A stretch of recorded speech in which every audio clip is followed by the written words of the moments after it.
2, 2.5,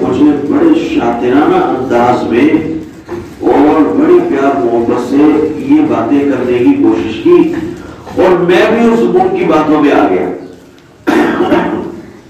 میں بھی اس کی باتوں کو مان گیا۔ ہاں یار، مذہب کا کیا لینا دینا، زندگی گزر رہی ہے، یہ اپنے مذہب پہ خوش، میں اپنے مذہب پہ خوش، تو کیا ضرورت ہے ہمیں جناب آپس میں جدائی کرنے کی یا ایسے الفاظ کہنے کی، لہٰذا کوئی ضرورت نہیں، بس ٹھیک ہے جیسے گزر رہی ہے گزار لے۔ تو یہ شخص حضرت لدھیانوی شہید رحمۃ اللہ علیہ کو کہنے لگا، حضرت کہ چند عرصہ گزرا، پھر ایک دن موقع دیکھ کر یہ عورت دوبارہ میرے پاس بیٹھی اور کہنے لگی کہ اگر تمہیں ہمارے مذہب پر کوئی اشکال ہے، تم ہمارے مرزا صاحب کے بارے میں جو چیز کہتے ہو تمہیں کوئی اشکال ہے، تو تمہیں علماء سے پوچھنے کی کیا ضرورت ہے؟ تم جناب اللہ تعالیٰ سے پوچھ لو۔ تو ان مولویوں کے پاس کیوں جاتے ہو؟ ان مولویوں کا کام تو یہی ہے ایک دوسرے کو لڑوانا، دین کا مذاق بنانا، تو تم اللہ سے پوچھ لو ڈائریکٹ، اللہ تعالیٰ تمہیں بتا دے گا کہ مرزا صاحب سچے تھے، میرے نبی تھے یا نہیں تھے، یا جو بھی تھا اللہ سے پوچھ لو۔ تو لیکن میں نے کہا کہ بھئی یہ اللہ سے کیسے پوچھوں؟ تو اس عورت نے کہا کہ استخارہ کر لو۔ استخارہ تو تمہارے مذہب میں بھی جائز ہے نا؟ جی جی جائز ہے، طریقہ میں بتا دیتی ہوں، تم بھی استخارہ کر لو۔ استخارہ کرنے میں کون سا گناہ ہے؟ استخارہ تو اللہ سے مشورہ ہے، بہت اچھی چیز ہے، اللہ سے پوچھنا ہے، کسی عام آدمی سے تھوڑی پوچھ رہے ہو، تمہیں اللہ خود ہی بتا دے گا۔ تو کہنے لگے حضرت جب اس نے یوں شاطرانہ انداز میں دوبارہ مجھ پر وار کیا، میں پھر اس کے لگنے میں آ گیا، اور میں نے کہا ہاں یار بات تو ٹھیک کر رہی ہے، ادھر ادھر جانے کی کیا ضرورت ہے، اور علماء سے مولویوں سے پوچھنے کی کیا ضرورت ہے، بس اللہ سے پوچھ لیتا ہوں۔ اب جناب میں نے رات کا وقت آیا، نماز عشاء پڑھی، اس کے بعد 2 رکعت نفل پڑھی، پڑھنے کے بعد میں جب بستر پر لیٹنے لگا تو دعائیں پڑھ کر سو گیا۔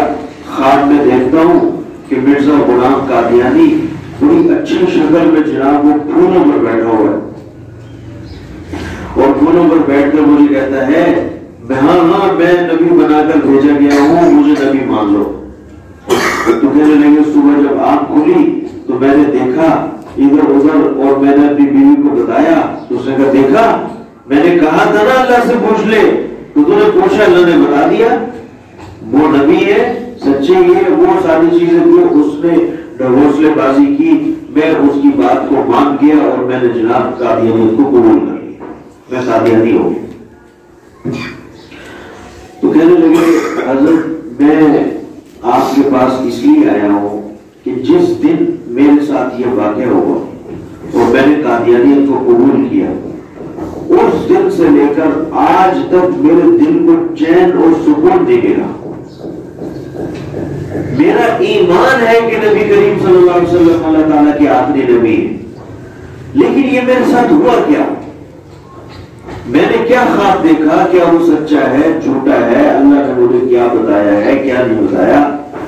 تو حضرت اس کے بارے میں میری رہنمائی فرمائے۔ تو شہید اسلام حضرت مولانا یوسف لدھیانوی صاحب رحمۃ اللہ علیہ کو کہا کہ بھائی تو دین سے نکل گیا، دائرہ اسلام سے خارج ہو گیا، کلمہ۔ حضرت یہ تو مجھے سب کہتے ہیں، آپ فرمائیں کہ ہوا کیا، مجھے تفصیل سے بتائیں۔ تو حضرت فرمانے لگے سن، حضرت شہید اسلام فرمانے لگے کہ جس وقت تو نے استخارہ کیا تو سب سے پہلے تو یہ بات ذہن میں رکھو، استخارہ ان چیزوں میں کیا جاتا ہے جن چیزوں میں اللہ نے اختیار دیا ہو، یہ ہوگا، یہ اللہ یہ میرے حق میں بہتر ہے تو یہ دے دے، یہ میرے حق میں بہتر ہے تو یہ دے دے، اور جو چیزیں اللہ کی طرف سے طے شدہ ہو ان چیزوں میں استخارہ نہیں ہوتا۔ اللہ ایک ہے، اب کوئی استخارہ کرے گا ان کے بارے میں؟ حضور صلی اللہ علیہ وسلم اللہ تعالیٰ کے آخری نبی ہیں، اب کوئی استخارہ کرے گا اس کے بارے میں؟ تو قرآن کریم کا حکم ہے، اس میں تو شک و شبے کی گنجائش نہیں۔ تم شک کرو گے تو اللہ کے حکم میں شک کیا اور تو دین سے نکل جائے گا۔ اور تیرے ساتھ بھی یہی ہوا، تو نے حضور صلی اللہ علیہ وسلم کی ختم نبوت کے بارے میں شک کیا، اور جناب تو نے جب شک کیا تو تو دین سے نکل گیا، تو دین سے نکل گیا، تیرا ایمان سے کوئی تعلق واسطہ نہ رہا۔ چنانچہ جب تو دین سے نکل گیا اور بے ایمان ہو گیا، تو نے حضور صلی اللہ علیہ وسلم کے بارے میں استخارہ کیا، تو تو دین سے نکل گیا، بے ایمان ہو گیا، تو اب جب تو رات کو سویا ہے تو تیرے پاس شیطان ہے، شیطان یہ جو مرزا قادیانی بن کے دکھائی، یہ شیطان تھا اصل میں، اس شیطان نے شکلیں بنا کے تجھے دکھائی، اللہ نے کوئی تیری رہنمائی نہیں کی، شیطان نے آ کر تجھے گھیر لیا، وہ تو شیطان کی بات مان کے کفر کی لائن پہ چل پڑا۔ تو حضرت شہید اسلام حضرت مولانا یوسف مدیانوی شہید رحمۃ اللہ علیہ نے جب یہ بات بتائی تو فوراً اس کے رونگٹے کھڑے ہو گئے اور وہ زاروں قطار رونے لگا اور کہنے لگا حضرت مجھے کلمہ پڑھائیے، میں مسلمان ہونا چاہتا ہوں۔ الحمدللہ وہ مسلمان ہو گیا۔ اس نے جا کر اپنے بیوی بچوں کو گھر سے نکالا کہ جب تک تم کلمہ پڑھ نہ لو، میرے ایمان کا تقاضا یہ ہے کہ تم اس گھر میں نہیں رہ سکتے، میرا تم سے کوئی واسطہ تعلق نہیں۔ تو میں اس کر رہا تھا کہ اس پرچے میں جو ہماری اس یونیورسٹی کی طالبہ نے وہ پرچہ لکھا مجھے بھیجا، تو اس میں سوال تھا کہ قادیانی کیوں کہتے ہیں۔ اب آج تھوڑا سا غور کریں کہ ایک عام آدمی سے جب جس کو بیچارے کو دین کی سمجھ نہ ہو، عقائد کے بارے میں معلومات نہ ہو، اور جب قادیانی آ کر یوں کہے کہ بھائی اللہ سے پوچھ لو، تو ایک عام آدمی کہتے ہیں ہاں یار بات تو ٹھیک ہے، اور وہ خدا نہ خواستہ حضور کی ختم نبوت میں شک کر بیٹھا، تو یاد رکھیں یہ پھر اس کے لیے ایمان کو اس نے ضائع کر دیا، اپنے ایمان کو ضائع کر بیٹھا جس نے نبی کریم صلی اللہ علیہ وسلم کی ختم نبوت میں شک کر دیا۔ تیسرا سوال اس پرچے میں جو عام طور پر قادیانی عام لوگوں کو پھنسانے کے لیے عمومی طور پر کرتے رہتے ہیں، اس میں تیسرے سوال میں یہ لکھا ہوا تھا کہ بھائی آپ مسلمانوں کا ایمان ہے کہ عیسیٰ علیہ السلام اس وقت زندہ آسمان پر موجود ہیں، ہم سب کا ایمان ہے وہ آسمان پر موجود ہے، زندہ آسمان پر جسم اور روح کے ساتھ موجود ہے۔ یہ نہیں کہ صرف روح موجود ہے، یہ نہیں کہ صرف جسم موجود ہے، نہیں، جسم اور روح کے ساتھ، جیسے میں اور آپ زندہ ہیں ایسے ہی اللہ تعالیٰ نے ان کو زندہ آسمان پر اٹھا لیا ہے، یہ ہمارا ایمان ہے۔ تو قادیانی کہتے ہیں کہ یہ بتاؤ کہ بھائی کل کتنے آسمان ہیں؟ تو ہم کہتے ہیں بھائی 7 آسمان ہیں۔ تو ان کا کہنا یہ ہوتا ہے کہ یہ بتاؤ کہ عیسیٰ علیہ السلام کون سے 7 آسمان پر ہیں یا 7 میں سے کسی ایک پر ہیں، کتنے آسمان پر ہیں؟ یہ کیوں کرتے ہیں؟ یہ سوال اس لیے کرتے ہیں کہ حضرت سیدنا عیسیٰ علیہ السلام کا الیاذ باللہ نعوذ باللہ یہ لوگ مذاق اڑاتے ہیں، اور یہ مانتے نہیں ہیں کہ عیسیٰ علیہ السلام آسمان پر زندہ ہے، یہ تو ہمارا ایمان ہے مسلمانوں کا۔ اور یہ لوگ کہتے ہیں کہ جی عیسیٰ علیہ السلام آسمان پر کیسے چلے گئے؟ بھائی اللہ تعالیٰ ہر چیز پر قادر ہے۔ اللہ رب العزت نے قرآن کریم میں فرمایا کہ مثل عیسیٰ عند اللہ کمثل آدم، کہ آدم علیہ السلام جیسے آسمانوں پر تھے اور جناب وہ آسمان سے زمین پر آ گئے، اور اللہ کی مرضی ان کو زمین سے آسمان پر لے جائیں،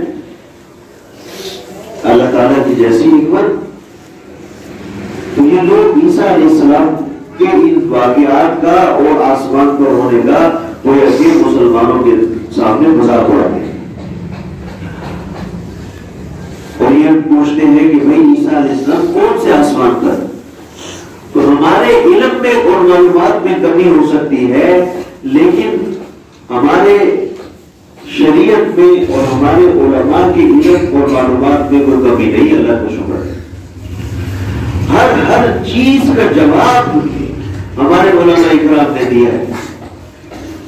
علماء فرماتے ہیں کہ حضرت سیدنا عیسیٰ علیہ السلام اس وقت زندہ دوسرے آسمان پر موجود، دوسرے آسمان پر۔ اور سیدنا عیسیٰ علیہ السلام کے بارے میں آتا ہے کہ آپ کی ملاقات نبی کریم صلی اللہ علیہ وآلہ وسلم سے سفر معراج کے موقع پر وہ دوسرے آسمان پر ہوئے۔ قادیانی یہ کہتے ہیں کہ تمہیں کیسے پتا چلا کہ دوسرے آسمان پر ہیں؟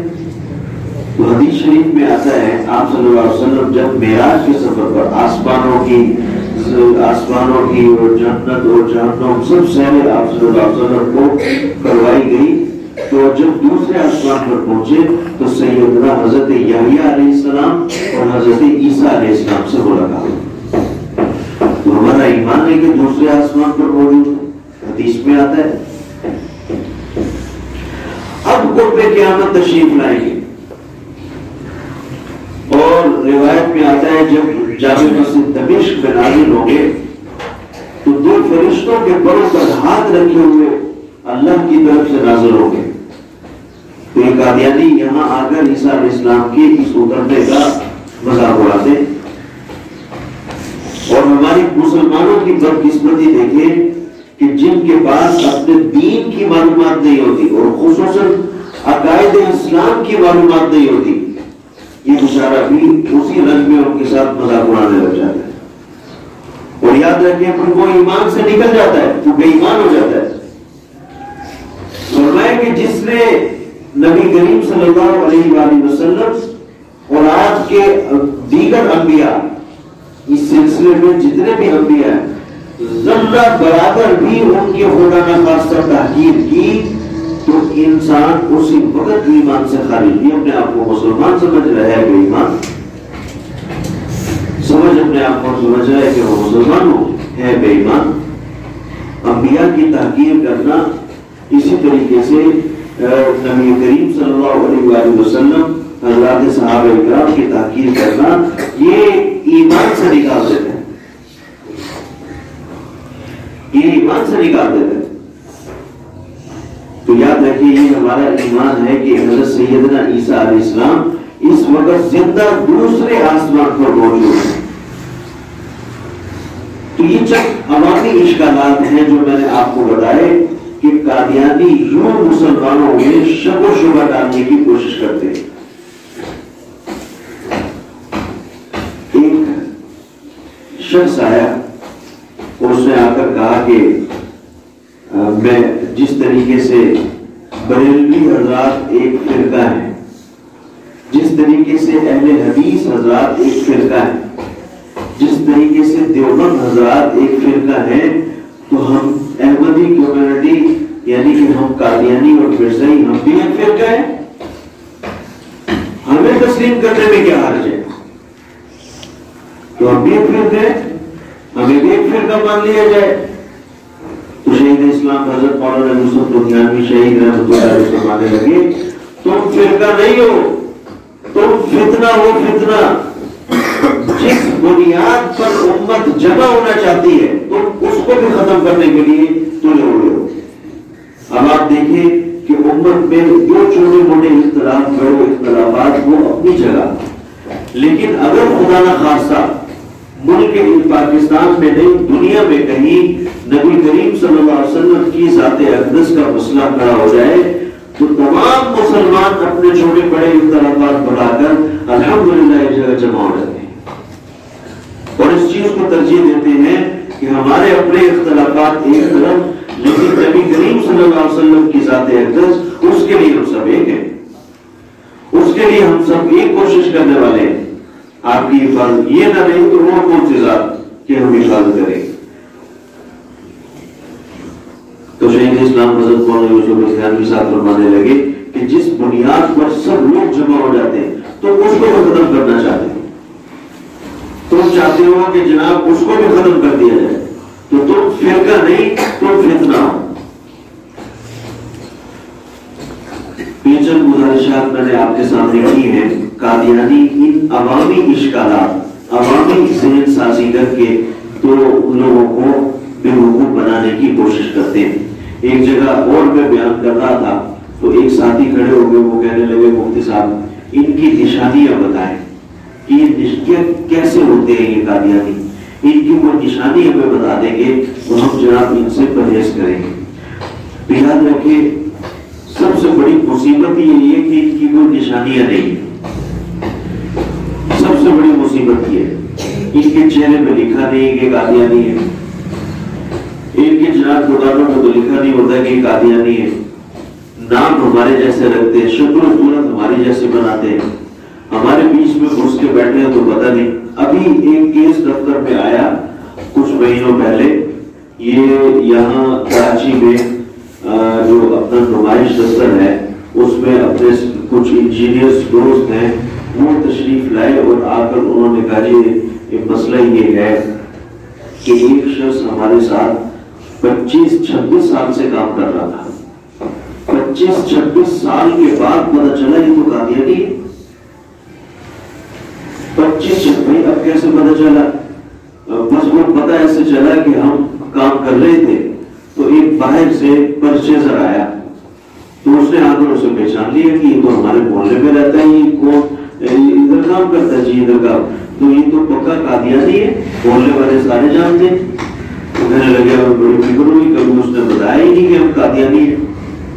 اور جب اس کے محلے سے کوئی تحقیق کی گئی تو پکا پتہ چل گیا کہ قادیانی ہے. تو ان کی نشانیاں یہ سب سے بڑی مصیبت ہے. کوئی نشانیاں نہیں ہے، ماتھے میں لکھا نہیں ہوتا. ہمارے جیسے نام ابو بکر، عثمان، طلحہ، زبیر جو ہمارے نام ہوتے ہیں وہ لکھ لیتے ہیں. ہماری جیسی مسجدوں میں آگے جناب تراویح نماز، رمضان کے روزے سب رکھنے کی کوشش کرتے ہیں، قربانیاں بھی کرنے کی کوشش کرتے ہیں. حالانکہ پابندی ہے ان پر، قربانی کرنے میں دین کی شاعر اسلام استعمال کرنے پر پابندی ہے، لیکن کیا ہے کہ اپنے آپ کو چھپا کر مسلمانوں میں گھسا کے رکھتے ہیں، گھس کر رہنے لگ جاتے ہیں. تو سب سے بڑی مصیبت یہ کہ ان کی نشانی نہیں ہے. لیکن ہاں ایک نشانی علماء اکرام بیان فرماتے ہیں کہ بھائی جس شخص کو دیکھو کہ کوئی علماء اکرام کے خلاف زبان درازی کر رہا ہو، مدارس کے خلاف باتیں کر رہا ہو، مساجد کے خلاف چپے گوئیاں کر رہا ہو، غلط الفاظ استعمال کر رہا ہو، تو علماء فرماتے ہیں یا تو یہ خود شخص پکا قادیانی ہے یا اس کے پیچھے قادیانی کام کر رہے ہیں، اس کا ذہن خراب کر رہے ہیں. تو یہ ایک نشانی علماء بیان فرماتے ہیں. باقی کچھ چھوٹی موٹی نشانی ہے کہ ان کی عورتیں جو ہوتی ہیں وہ چاک والا برقع پہنتی ہیں، جناب وہ ناک سے نیچے اپنا جو ہے نا سکارف رکھتی ہیں، کپڑا جو چہرے کا ہے جو رکھتی ہیں، ناک ان کا کھلا رہتا ہے. اسی طریقے سے ان کے جو مرد حضرات ہوتے ہیں اپنے ہاتھ میں انگوٹھی جس پر لکھا ہوتا ہے علیہ صلی اللہ بکافٍ عبدہ، وہ انگوٹھی پہنتے ہیں. ان کے وہ تبدیل ہوتی رہتی ہے، انگوٹھی اتار کے رکھتی، برقع ہے دوسرا پہن لیا. تو دھوکہ دینے کے لیے تو کچھ نہ کرتے رہتے ہیں نا، یہ روپ اپناتے رہتے ہیں. تو وہ یہ چیزیں بدلتے رہتے ہیں، کوئی پکی نشانی ہے ان کی وہ نہیں ہے. تو یاد رکھیں یہ چند اشکالات قادیانی چیزیں میں نے آپ کے سامنے رکھی ہیں. یہ آج بھی یہ ناسور، یہ ملعون لوگ آج بھی ہمارے ارد گرد کہیں نہ کہیں کسی نہ کسی عنوان سے متحرک رہتے ہیں. اور جہاں دیکھتے ہیں کہ کوئی دین سے دور ہے، کمزور ایمان والا آدمی ہے، اس کو ذرا گھیرنے کی کوشش کرتے ہیں. جس کو دیکھتے ہیں کہ بھائی یہ دین والا آدمی ہے، بادشاہ آدمی ہے، داڑھی ٹوپی والا ہے، اس کو نہ چھوڑو، یہ تو ہمارے خلاف ہو جائے گا، اس کو نہ چھوڑو. یہاں ایک ڈاکٹر شاہ فیصل کالونی میں وہ ڈینٹل ڈاکٹر قادیانی تھا، اور وہ جناب اس کے پاس کوئی شخص آتا تو اسے یہی دیکھتا تھا کہ کوئی غریب آدمی ہے، کوئی جناب وہ دین سے دور ہے، تو اسے گھیر گھار کے جناب اس کو پیسے دے لالچ اور جناب ویزے باہر کی ساری چیزیں لالچ والچ دے کر اس کو کہتے تھے جی یہ فارم میں آپ کو دیتا ہوں، اس فارم پہ سائن کر دو، بس ہم آپ کو قادیانی بنا دیں گے اور ہم آپ کو باہر بھیج دیں گے، ساری زندگی سے کیا رکھا ہے پاکستان میں اور کیا رکھا ہے یہاں رہنے میں، تمہیں جناب باہر بھیج دیں گے۔ علماء فرماتے ہیں کہ کسی مسلمان نے اس فارم پر کسی نیت سے بھی سائن کیا، بعض لوگ کہتے ہیں کہ یار ابھی سائن کر دو مسلم کافی ہو جائیں گے، جس باہر چلے جائیں گے فری میں، وہاں جا کے جناب نوکریاں لگ جائیں۔ علماء فرماتے ہیں کہ کسی نیت سے بھی اس نے دنیا کی لالچ میں آ کر آخرت کو تباہ کرنے کے لیے کسی بھی طریقے سے اس نے سائن کر دیا، جھوٹ موٹ یا اپنے نظریے کسی بھی طریقے سے، فرماتے ہیں یہ شخص کافر ہو گیا۔